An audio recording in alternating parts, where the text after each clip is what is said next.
الحمد لله رب العالمين والصلاة والسلام على سيد الأنبياء والمرسلين وعلى آله وأصحابه أجمعين ومن تبعهم بإحسان إلى يوم الدين أما بعد. قال الله تبارك وتعالى في القرآن المجيد والفرقان الحميد: يا أيها الناس اتقوا ربكم إن زلزلة الساعة لشيء عظيم يوم ترونها تذهل كل مرضعة عما أرضعت وتدعو كل ذات حمل حملها وترى الناس سكارى وما هم بسكارى ولكن عذاب الله شديد. محترم سامعین اعظام و ناظرین کرام، آج تراویح کی نماز میں سورہ حج کی تلاوت کی گئی ہے.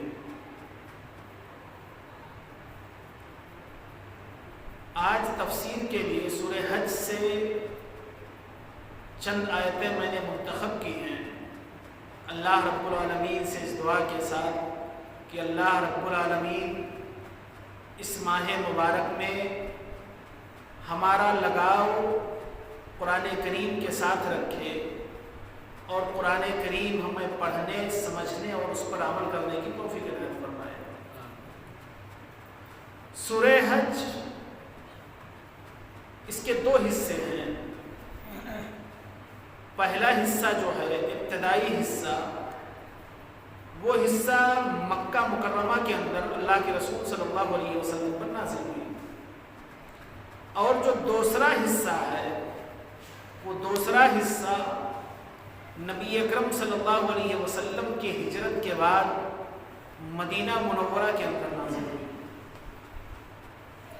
اس سورت کو عمومی طور پر یہ کہا جاتا ہے کہ سورہ حج مدنی سورتوں میں سے یا مدنی سورت ہے، جو اللہ کے رسول صلی اللہ علیہ وسلم پر جس کا آخری حصہ ہجرت کے بعد مدینہ میں نازل ہوئی. سورہ حج یہ پہلی سورت ہے جس کے اندر مومنین کو قتال کا حکم دیا گیا یا جہاد کا حکم دیا گیا، اور وہ بھی جہاد کا حکم ایسے دیا گیا کہ خود کی بچاؤ کے لیے اللہ تبارک و تعالیٰ نے جہاد کا حکم نازل کیا. اس سے پہلے کی جو صورتیں تھیں، سورہ کہف، سورہ مریم، سورہ طٰہٰ، گزشتہ کل جو تراویح میں پڑھی گئی تھی یا درس میں بیان کی گئی تھی، سورۃ الانبیاء. سورۃ الانبیاء کے اندر اللہ تبارک و تعالیٰ نے بتلایا کہ حساب بہت قریب ہے، حساب بہت قریب ہے، یعنی لوگوں کے موت کا وقت بہت قریب ہے. یا اگر دیکھا جائے تو جو آخرت کی زندگی ہے جس کی کوئی انتہا ہی نہیں ہے، اس حساب سے دنیا کی زندگی جو 60 سالہ، 70 سالہ، 80 سالہ ہے، وہ اس حساب سے بہت کم ہے. تو پچھلی صورت کے اندر اللہ تبارک و تعالیٰ نے یہ حکم نازل کیا کہ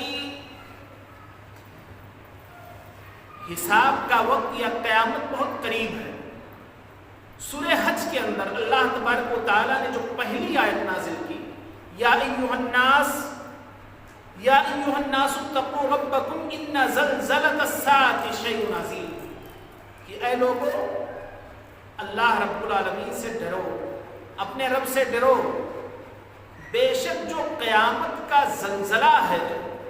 وہ بہت ہی بھیانک ہے، بہت بھیانک ہے. اس کے بعد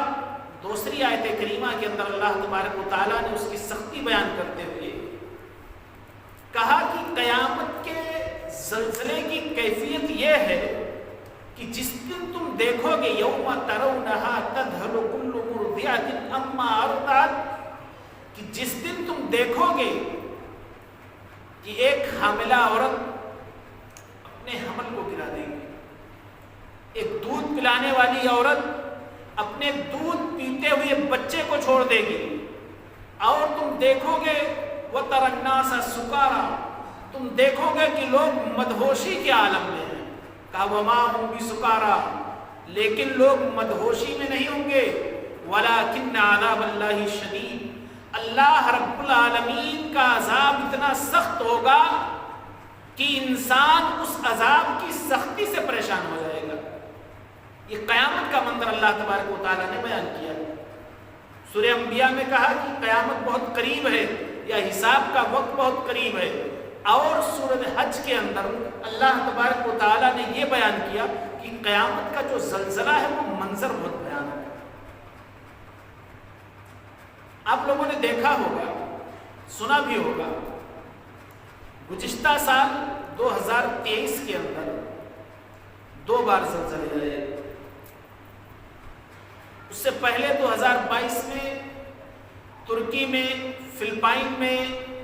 دنیا کے مختلف گوشوں سے زلزلے کی خبریں آ رہی تھیں۔ 2023 میں 4 اکتوبر یا 4 نومبر کا دن، جمعہ کا دن، رات کو 11:40 پر جھٹکا آیا تھا۔ پورے شہر کے لوگ، ہمارے یہاں کی تو کیفیت یہ تھی کہ پورا کا پورا شہر جاگ رہا ہے،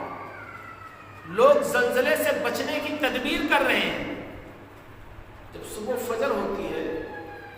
تو وہی گھسے پٹے چند نمازی جو روزانہ مسجدوں میں رہتے ہیں، وہی نمازی پوری رات انسان موت سے بچنے کی ترکیب سوچ رہا ہے، زلزلے سے بچنے کی ترکیب سوچ رہا ہے، اور صبح جو زلزلے کو بھیجتا ہے، جو زلزلہ لاتا ہے، جو زلزلے سے آگاہ کرتا ہے، لوگ اسی کو بھول گئے یا اس کے پاس جانا بھول گئے۔ ایک عجیب چیز ہے کہ ہم موت سے اپنے آپ کو نہیں بچا سکتے۔ موت سے ہر انسان بچنے کی کوشش کرتا ہے۔ گناہ یہ ہمارے بس میں ہے، ہم اپنے آپ کو گناہوں سے بچا سکتے ہیں، بچ سکتے ہیں، لیکن ہم میں سے کوئی گناہ سے بچنے کی کوشش ہی نہیں کرتا۔ اللہ تبارک و تعالیٰ نے سورہ حج کے اندر پہلی چیز تو قیامت کی ہولناکی بتلائی کہ قیامت کا منظر کیسا ہوگا یا قیامت کا زلزلہ کیسا ہوگا۔ دوسری چیز، مکہ کے لوگ اللہ کے رسول صلی اللہ علیہ وسلم کی بشریت کا انکار کر رہے تھے یا رسالت کا انکار کر رہے تھے کہ بشر رسول نہیں ہو سکتا۔ اس کے ساتھ ہی دوسری چیز، دوسرے انکار کی کیفیت یہ تھی کہ وہ لوگ قیامت پر شک کر رہے تھے۔ اللہ تبارک و تعالیٰ نے جب یہ منظر بیان کیا، سورہ انبیاء کے اندر کہا کہ قیامت بہت قریب ہے اور لوگ ابھی غفلت میں ہیں، لوگ سوچ ہی نہیں رہے ہیں۔ یہ دنیا دار العمل ہے اور دار الجزا آخرت ہے۔ دنیا میں انسان جیسا کرے گا، آخرت میں انسان کو اسی کے اعتبار سے جزا اور سزا ملے گی۔ کہا کہ قیامت بہت قریب ہے، لوگ انکار کرتے ہیں۔ اللہ تبارک و تعالیٰ نے سورہ حج کے اندر قیامت کی سختی بتلانے کے بعد ایک مثال بیان کی۔ آیت نمبر 5 کے اندر اللہ تبارک و تعالیٰ نے کہا کہ یا ایھا الناس ان کنتم فی ریب من البعث، اے لوگوں تم قیامت کے دن دوبارہ زندہ اٹھائے جانے پر شک کرتے ہو،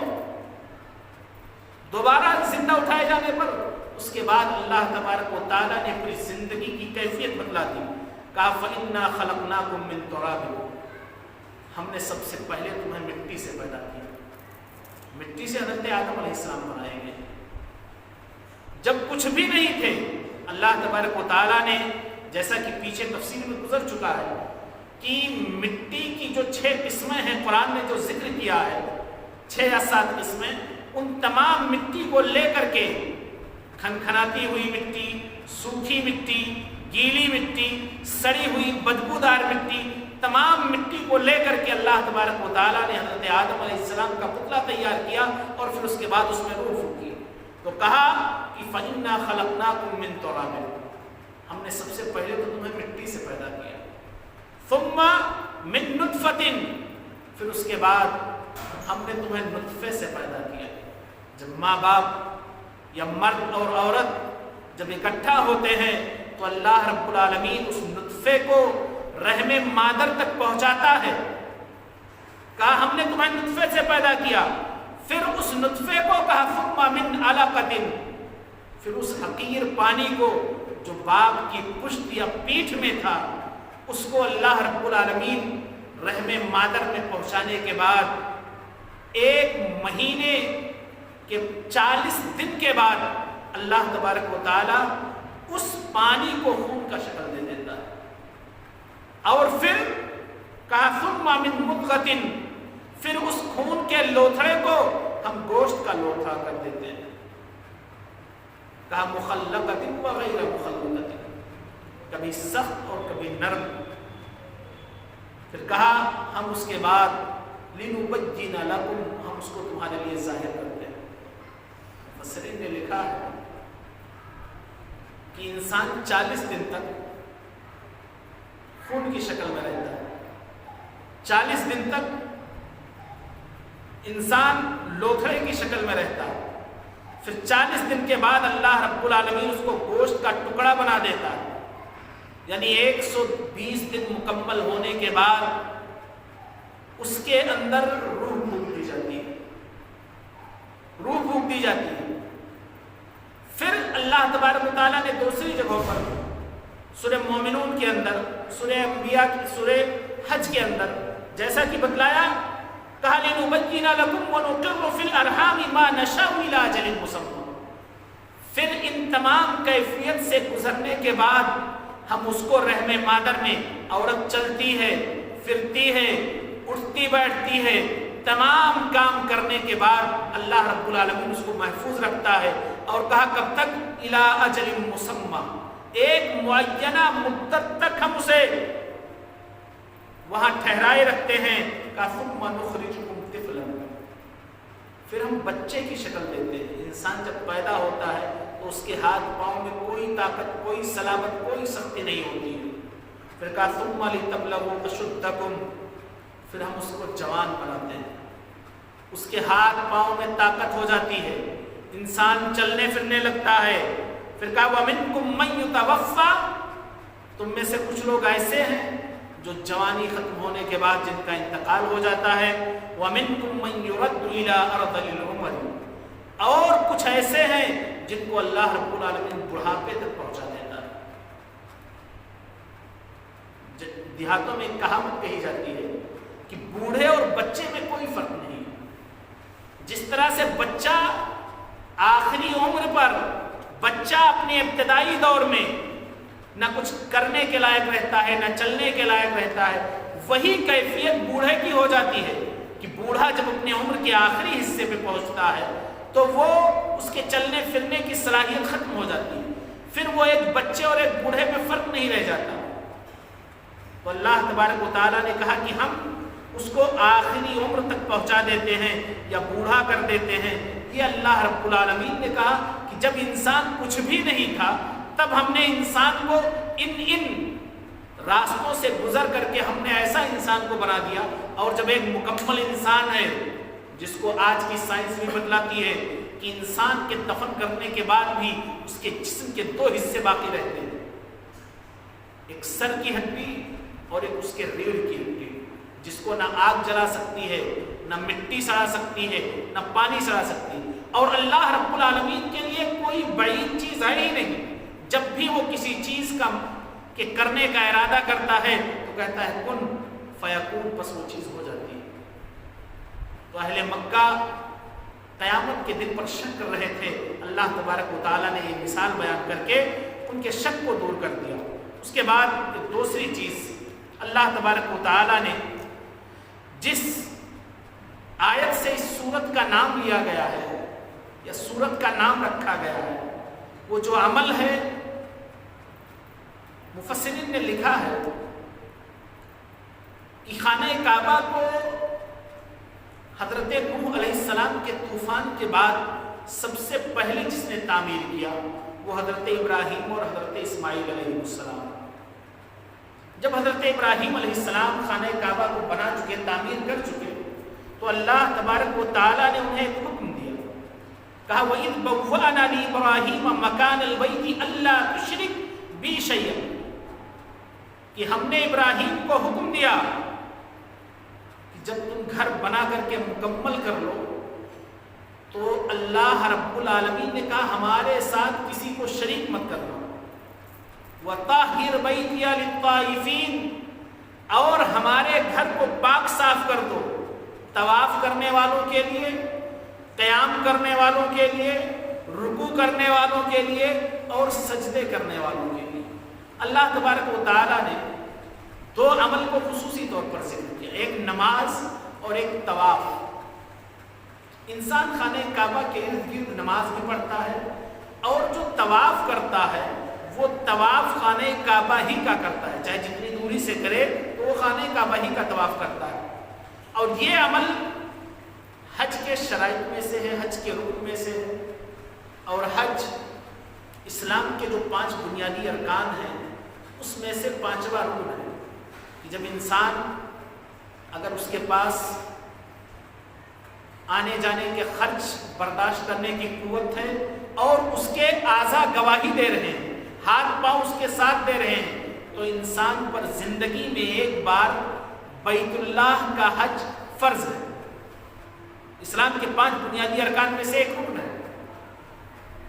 جب خانہ کعبہ کو حضرت ابراہیم علیہ السلام نے بنا لیا تو اللہ تبارک و تعالیٰ نے حضرت ابراہیم سے کہا کہ وَأَذِّن فِي النَّاسِ بِالْحَجِّ يَأْتُوكَ رِجَالًا وَعَلَىٰ كُلِّ ضَامِرٍ يَأْتُونَ مِنْ كُلِّ فَجٍّ عَمِيقٍ، کہا ابراہیم اب تم لوگوں کو حج کے لیے بلاؤ۔ خانہ کعبہ کو مکمل ہونے کے بعد اللہ تبارک و تعالیٰ نے کہا کہ اب لوگوں کو حج کے لیے بلاؤ۔ مفسرین نے لکھا ہے کہ حضرت ابراہیم علیہ السلام نے کہا کہ اللہ تبارک و تعالیٰ، میں ایک نحیف کمزور آدمی، میری آواز اتنی بلند نہیں ہے کہ میں آواز کو لوگوں تک آواز پہنچے۔ اللہ تبارک و تعالیٰ نے کہا کہ آپ آواز دیجئے، اس آواز کو پہنچانا میرا کام ہے۔ اللہ تبارک و تعالیٰ نے پوری دنیا میں کہاں سے کہاں تک حضرت ابراہیم علیہ السلام کی یہ آواز جو کہا وَأَذِّن فِي النَّاسِ بِالْحَجِّ،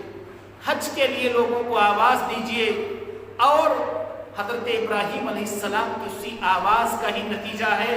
جو اللہ تبارک و تعالیٰ نے دلوائی، یا اللہ تبارک و تعالیٰ کے حکم سے حضرت ابراہیم نے دیا کہ ہر سال حج کے موسم میں لاکھوں کی، کئی لاکھوں کی تعداد میں حجاج کرام آتے ہیں اور خانہ کعبہ کا حج کرتے ہیں۔ یہ اللہ تبارک و تعالیٰ نے دوسرا حکم نازل کیا۔ تیسری چیز، اللہ تبارک و تعالیٰ نے قربانی کا مقصد بتلایا۔ سورہ حج کے اندر اللہ تبارک و تعالیٰ نے قربانی کا مقصد بتلایا، اور قربانی کا مقصد کہا وَلِكُلِّ أُمَّةٍ جَعَلْنَا مَنسَكًا لِيَذْكُرُوا اسْمَ اللَّهِ عَلَىٰ مَا رَزَقَهُم مِّن بَهِيمَةِ الْأَنْعَامِ، ہم نے ہر امت کے اندر قربانی کا ایک طریقہ مقرر کر رکھا ہے تاکہ وہ اللہ رب العالمین کے دیے ہوئے چوپائے جانوروں پر اللہ رب العالمین کا ذکر کرے۔ یہ حج اور قربانی یہ دونوں ایک ایسے عمل ہیں جو ایک ساتھ ادا کیے جاتے ہیں، اور سورہ حج کے اندر اللہ تبارک و تعالیٰ نے اس کا بہت تفصیلی بیان کیا ہے کہ کیسے لوگ آئیں، یا لوگ قربانی کا طریقہ کیا ہے، قربانی کیسے لوگ کریں۔ پوری قربانی کی کیفیت اللہ تبارک و تعالیٰ نے بیان کی ہے کہ اسے کس کو دیا جائے، کس کو نہ دیا جائے، سوال کرنے والے کو، سوال نہ کرنے والے کو، دونوں لوگوں کو دینے کا حکم دیا۔ اور قربانی یہ حضرت آدم علیہ السلام کے بیٹے حابیل اور قابیل سے لے کر کے حضرت ابراہیم علیہ السلام تک ہر نسلوں کے اندر یہ پایا جا رہا ہے، لیکن بہت معتبر کتابوں میں جو تذکرہ ملتا ہے وہ یا تو حابیل اور قابیل کا ملتا ہے یا پھر حضرت ابراہیم علیہ السلام کا ملتا ہے۔ اور حضرت ابراہیم علیہ السلام کے بعد سے جب سے یہ حکم دیا گیا، جب سے حضرت اسماعیل علیہ السلام اور حضرت ابراہیم علیہ السلام کی یہ سنت ہو گئی، اور آج بھی عید الاضحیٰ کے موقع پر پوری دنیا کے اندر لوگ کروڑوں کی تعداد میں چوپائے جانوروں پر اللہ رب العالمین کا نام ذکر کرتے ہیں۔ یہ چند باتیں تھیں سورہ حج کی تفسیر کے تعلق سے۔ اللہ رب العالمین سے دعا ہے کہ الہ العالمین ہم کہنے والے اور آپ سننے اور دیکھنے والوں کو کہنے اور سننے سے زیادہ عمل کی توفیق عنایت فرمائے، آمین۔